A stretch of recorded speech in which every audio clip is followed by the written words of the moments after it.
حضرت صلی اللہ علیہ وسلم کا ارشاد ہے کہ اللہ تعالیٰ تمہاری شکل و صورت اور مال و دولت کو نہیں دیکھتے بلکہ تمہارے دلوں اور عملوں کو دیکھتے ہیں۔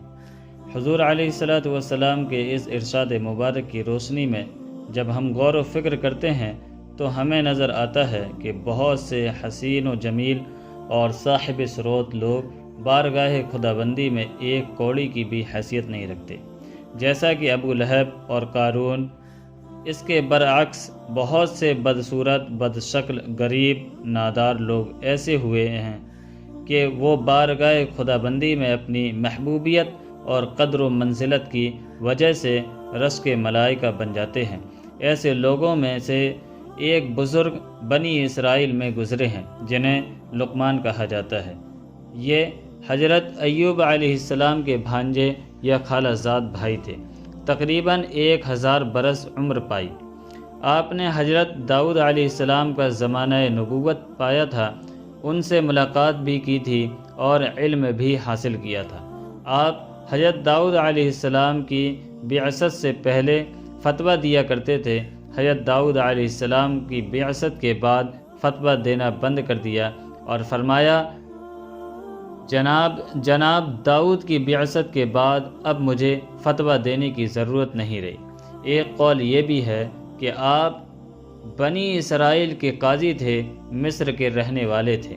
آپ کا سراپا، آپ سیاہ رنگ کے حبشی غلام، پستہ قد، موٹے ہونٹ، چپٹی ناک اور پھٹے پھٹے قدم والے تھے۔ آپ کا پیشہ، بعض کا کہنا ہے کہ آپ ترخان کے تھے، بعض کا کہنا ہے کہ درزی تھے اور کچھ لوگوں کا کہنا ہے کہ آپ چرواہے تھے۔ بعض واقعات سے پتہ چلتا ہے کہ آپ نے دربانی بھی کی ہے اور بعض سے پتہ چلتا ہے کہ باغ کے مالی رہے ہیں۔ اصل بات یہ ہے کہ آپ غلام تھے اور آپ کے آقا بدلتے رہتے تھے، لہٰذا جس آقا نے جس کام پر لگا دیا ہوگا اس پر لگ گئے ہوں گے۔ آپ ولی تھے، نبی نہیں تھے۔ جمہور محققین کے قول کے مطابق آپ ایک نیک و صالح انسان تھے۔ آپ اللہ کے ولی تھے، نبی نہیں تھے۔ اللہ تعالیٰ نے آپ کو حکمت و دانائی عطا فرمائی تھی۔ آپ کی حکمت و دانائی ضرب المثل ہے، اور حکیم آپ کے نام کا جز ولا ينفق بن گیا ہے۔ قرآن مجید میں آپ کے نام سے موسوم ایک سورہ لقمان بھی موجود ہے، جس میں آپ کے چند حکمت آمیز نصیحتوں کا ذکر ہے جو آپ نے اپنے بیٹے کو کی تھی، جن میں سے پہلی اور دوسری نصیحت کا تعلق عقائد سے ہے۔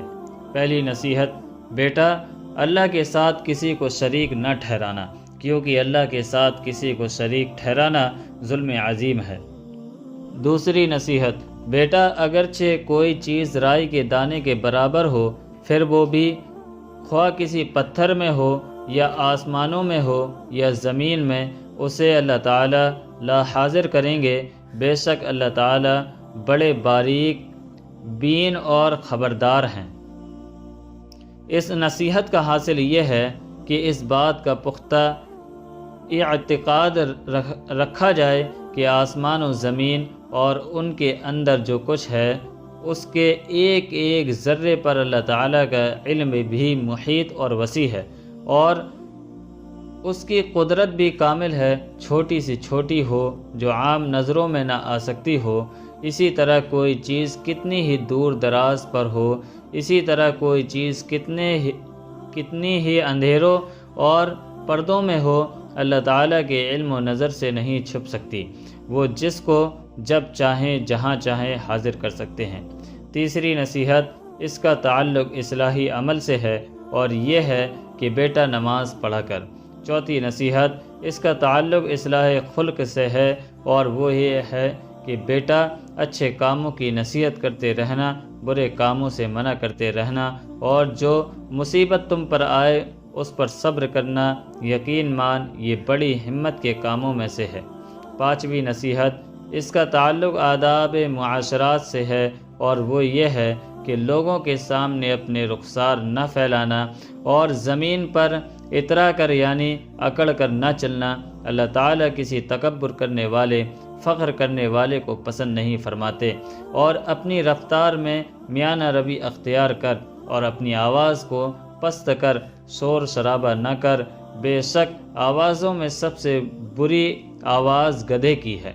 اس کے علاوہ آپ کی حکمت و دانائی کی بے شمار باتیں کتابوں میں مذکور ہیں۔